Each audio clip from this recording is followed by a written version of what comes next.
Bismillah, Assalamualaikum warahmatullahi wabarakatuh. Perkenalkan, sebelumnya saya Rafiat Umi dengan nomor WP 1910442036 akan menjelaskan sedikit materi tentang mekanisme transfer energi dari mata kuliah radiobiologi.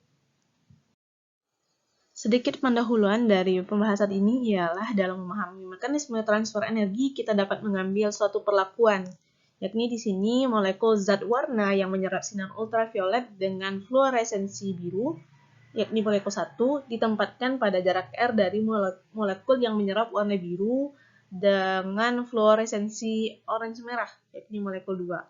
Jika jarak antara keduanya menjadi 5 nanometer atau lebih kecil, maka setelah iluminasi dengan sinar ultraviolet, energi yang diserap oleh molekul 1 tidak dilepas sebagai radiasi fluoresensi, tetapi ditransfer secara langsung ke molekul 2. Dalam hal ini yang diamati bukan fluoresensi biru dari 1, tetapi fluoresensi jingga merah dari 2. Nah, berdasarkan pendekatan klasik, fenomena ini menyatakan bahwa molekul 1 memancarkan gelombang elektromagnetik dan molekul 2 bertindak sebagai penerima. Berikut bahasannya. Yang pertama itu ada molekul pemancar dekat lapisan penyerap. Yang kedua, transfer energi dalam sistem lapisan monomolekul. Yang ketiga, reaksi molekul penerima 2 pada molekul pemancar 1. Yang keempat, molekul pemancar dalam gema cermin logam. Dan yang kelima itu transfer energi dalam sistem kooperatif molekul pewarna. Masuk ke pembahasan pertama, molekul pemancar dekat lapisan penyerap. Aspek-aspek tertentu dari transfer energi dapat dilihat lebih jelas jika kita mempertimbangkan cangkang bola yang berpusat pada molekul 1 daripada molekul akseptor tunggal. Kulit terdiri dari lapisan yang menyerap lemah pada jarak radial R yang awalnya dipilih sangat besar, seperti sebelumnya. Nah, jika I adalah intensitas cahaya yang datang pada lapisan, maka I aksen intensitas cahaya meninggalkan lapisan. Sehingga untuk mencari absorpsinya dapat kita cari dengan rumusan ini. Nah, dalam hal ini terdapat dua kasus khusus yang dapat dipertimbangkan. Yang pertama itu lapisan hanya menyerap komponen vektor listrik yang berosilasi pada bidang lapisan. Yang kedua itu lapisan terdiri dari bahan isotropik. Pada kedua kasus ini, emitter dapat terletak secara paralel maupun tegak lurus terhadap bidang lapisannya.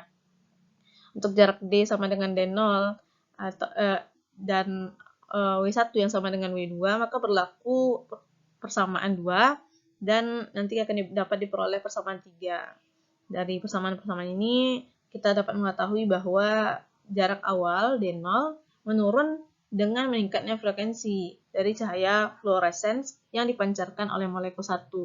Dan selanjutnya meningkat dengan meningkatnya penyerapan A di lapisan penyerap. Selanjutnya untuk bahasan kedua tentang transfer energi dalam sistem lapisan monomolekul, di mana lapisan monomolekul atau lapisan tunggal dapat dibentuk pada permukaan air dengan menjatuhkan ke permukaan larutan yang mengandung zat warna 1 yang dicampur dengan asam arakidik. Nah, berbagai jarak D dapat dicapai dengan meletakkan sejumlah monolayer asam lemak yang sesuai sebagai spacer atau jarak antara lapisan pewarna. Penjelasan lebih lanjutnya dapat kita amati lewat grafik yang ada di gambar ini.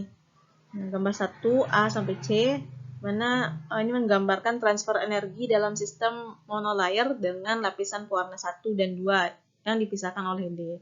Untuk yang pertama itu, ketika intensitas fluoresensi pewarna 1 diplot terhadap D. Yang kedua itu ketika intensitas fluoresensi zat warna 1 dan zat warna 2 itu diplot terhadap D. Yang garisnya lurus, tidak ada putus-putus itu warna 1, zat warna 1, dan yang putus-putus itu zat warna 2. Kemudian untuk C itu kurva teoritis yang sudah didapatkan melalui perumusan-perumusan yang ada. Selanjutnya kita dapat mengamati gambar 2 dari A sampai C, di mana ini menggambarkan pemisahan dan pembuatan kontak dengan sistem monolayer dengan presisi molekular, di mana konfirmasi arsitektur yang dimaksud di sini ialah menunjukkan ada atau tidaknya transfer energi. Untuk yang pertama itu ketika film polimer dilepaskan, sistem monolayer terpisah dengan cara yang jelas. Nah, adapun untuk yang kedua itu melarutkan film polimer sehingga memungkinkan melakukan kontak dan sisi sebaliknya dari lapisan tunggal. Kemudian untuk yang C itu transfer sistem monolayer ke substrat yang permukaannya memberikan daya rekat yang lebih baik daripada yang sebelumnya. Selanjutnya masuk ke pembahasan ketiga tentang reaksi molekul penerima 2 pada molekul pemancar 1. Perbedaan fase antara medan eksitasi dan getaran paksa osilasi dapat diukur secara langsung dengan teknik perakitan molekul monolayer. Nah, jika monolayer pewarna dilapisi dengan lapisan penutup asam lemak, maka ditemukan bahwa transmisi cahaya berubah secara berkala dengan meningkatnya ketebalan lapisan penutup ini.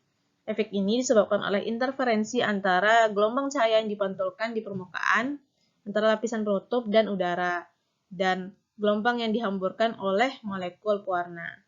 Efeknya tergantung pada fase gelombang yang tersebar relatif terhadap gelombang primer.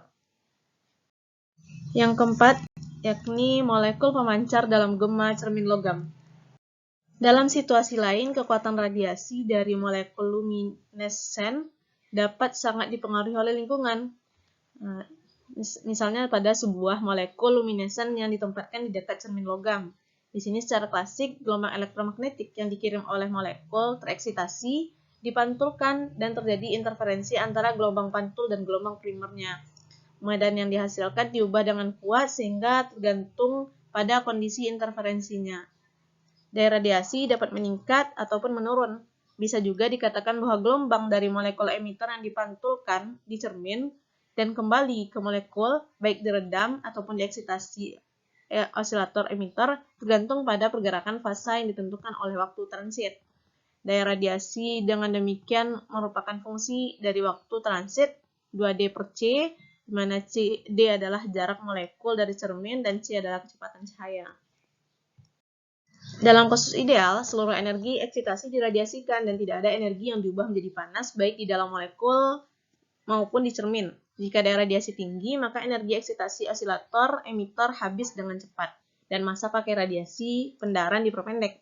Sedangkan untuk radiasi rendah, masa pakai diperpanjang. Menurut teori kuantum, gambaran klasik ini harus dikoreksi, di mana molekul melepaskan energi eksitasinya cepat atau lambat secara spontan sebagai foton. Untuk sejumlah besar N molekul yang tereksitasi, dapat dinyatakan berapa jumlah Dn molekul yang memancarkan foton mereka dalam interval dt setelah eksitasi, atau berapa daya radiasi, atau Dn per dt. Daya yang dipancarkan ini diberikan dengan benar oleh perlakuan klasik, dan ini juga berlaku untuk rata-rata massa hidup keadaan tereksitasi. Pembahasan kelima tentang radiasi energi dalam sistem kooperatif molekul pewarna. Nah, berikut gambar tentang sistem kooperatif, di mana jika larutan yang mengandung campuran 1:1 pewarna dan oktadekan disebar pada permukaan air, hasil monolayer yang dapat dipindahkan ke piring, maka lapisan tunggal menunjukkan pita serapan sempit dan pita fluoresensi yang sempit, yang maksimumnya hampir bersamaan, seperti pada gambar 3A. Nah, kemudian efek mengejutkan ini disebabkan oleh pengepakan kromofor yang padat.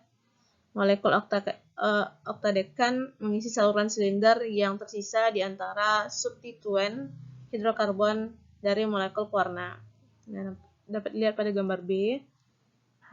Kemudian untuk kromofor mengasumsikan pengaturan seperti batu bata di gambar C, 3C. Karena urutan yang ketat ini, osilator plastik yang dapat dianggap berasal dari masing-masing kromofor digabungkan secara kuat. Setelah penerangan dengan cahaya, efek kooperatif muncul, maka osilator berosilasi dalam fase. Kemudian, arah pergeseran ini dapat dilihat langsung dari model klasik osilator yang digabungkan, di mana pada posisi setiap molekul yang dipilih secara sewenang-wenang, medan karena osilator dipol dari semua molekul lain diorientasikan sedemikian rupa untuk menarik dua muatan dari molekul yang diberikan secara terpisah. Dengan demikian, gaya pemulih osilator berkurang dan frekuensi getarannya lebih rendah daripada di molekul bebas.